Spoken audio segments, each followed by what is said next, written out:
Selama pernikahan 21 tahun, suami saya tidak pernah menemani saya di rumah. Saya setiap melahirkan selalu ditinggal oleh suami saya. Sebentar. Anak ibu kan 3. Iya. Oke. Ibu berarti kan berarti sempat ketemu dulu sama suami Iya, ibu. iya. Artinya kan gak selama 21 tahun gak ada, pasti ketemu Iya, ada. iya, Iya. iya. Oke. Saya sedang membayangkan gitu Bu, gimana. Ya. Terus? Ustadz saja membayangkan rumit. Apalagi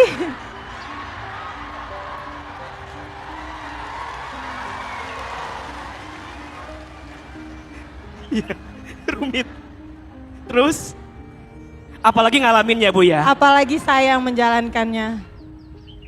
Saya setiap melahirkan anak pertama, suami saya ditangkap kepolisian karena narkoba.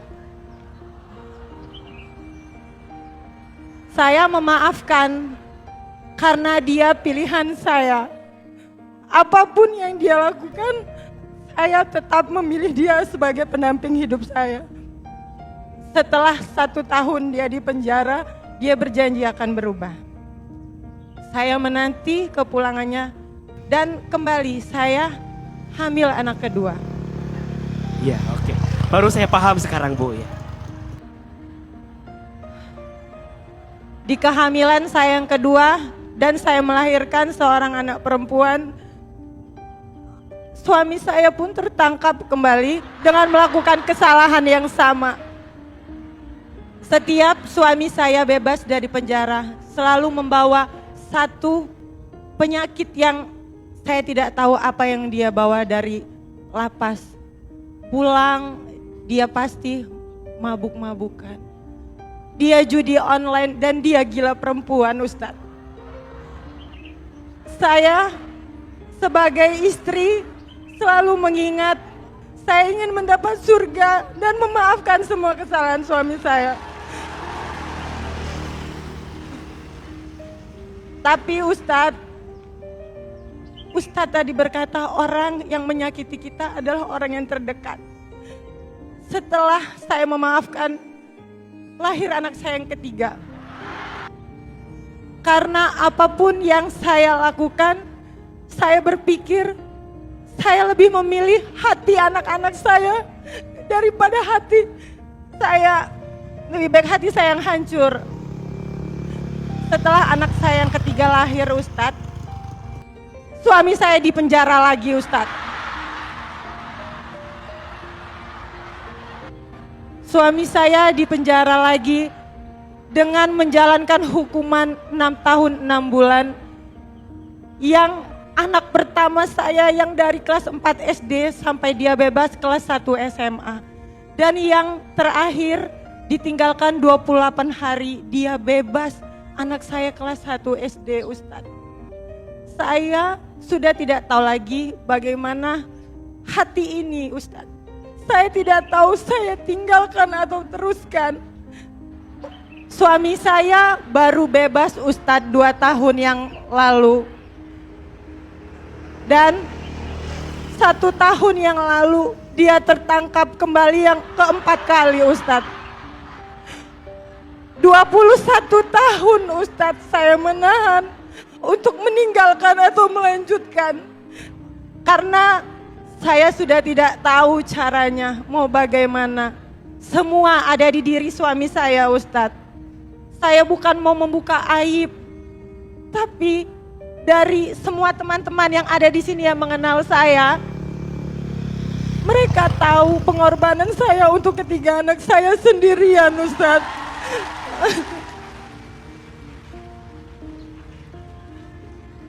Anak-anak saya dikucilkan dari sekolah.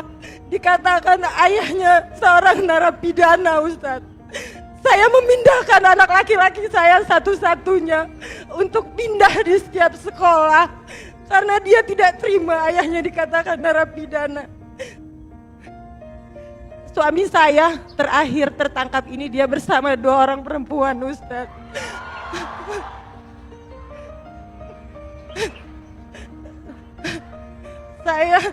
saya sudah tidak tahu hati ini bagaimana Ustadz.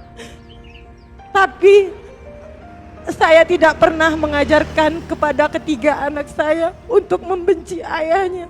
Karena dia ayahnya Ustadz.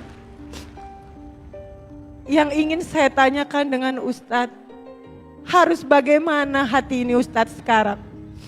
Karena apapun yang saya lakukan, suami saya tidak pernah mau berpisah dengan saya Ustadz. Dia tidak pernah mau menceraikan saya Ustadz sampai detik ini. Terima kasih Ustadz. Ini Ibu Dacosta cerminan istri yang sabarnya luar biasa. Insya Allah Ibu Dacosta dengan tanpa melebih-lebihkan, Ahilman teringat dengan apa yang pernah Nabi sampaikan. Siapa seorang istri sholat 5 waktu, puasa di bulan Ramadan, taat menjaga diri bagi suaminya, dan mampu mempertahankan setiap kebaikannya, silahkan masuk surga dari pintu manapun. Tapi Ibu Dacosta, ini hati bukan benda mati. Betul? Ini hati bukan tempatmu menari. Ini hati bukan diciptakan untuk terus disakiti.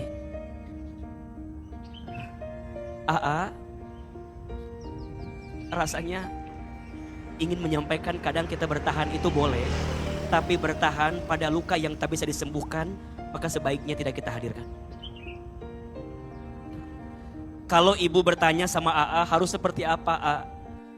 Izin ya, kalau ibu bertahan karena anak, sekarang bagaimana anak bisa bahagia kalau ibunya tidak bahagia?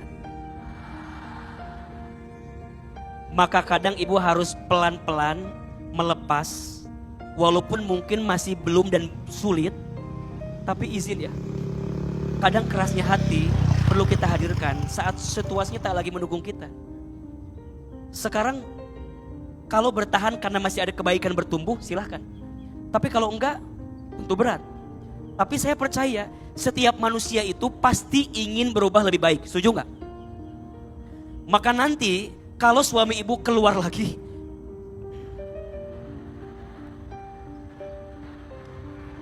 empat. Jadi kalau nanti beliau keluar dari sana, saya izin ya, bukan membela. Tapi kalau ada iktikat baik, dia mau berubah, sungguh-sungguh berubah, bertaubat, ingat. Kadang yang saya pahami, orang itu kenapa balik lagi pada maksiat? Karena lingkungannya yang membuat dia berbuat maksiat. Betul nggak? Satu kali ada seorang pemuda.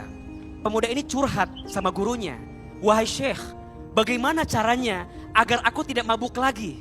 Kata gurunya, jauhi mabuk-mabukannya. Jangan mabuk lagi.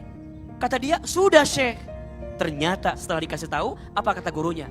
Kamu tinggalkan lingkunganmu karena selama ini yang membuat engkau masih mabuk karena teman-temanmu di sampingmu masih orang-orang yang mabuk. Jadi ibu kalau nanti ibu masih mau bertahan, jaga suami ibu dari lingkungan yang buruk.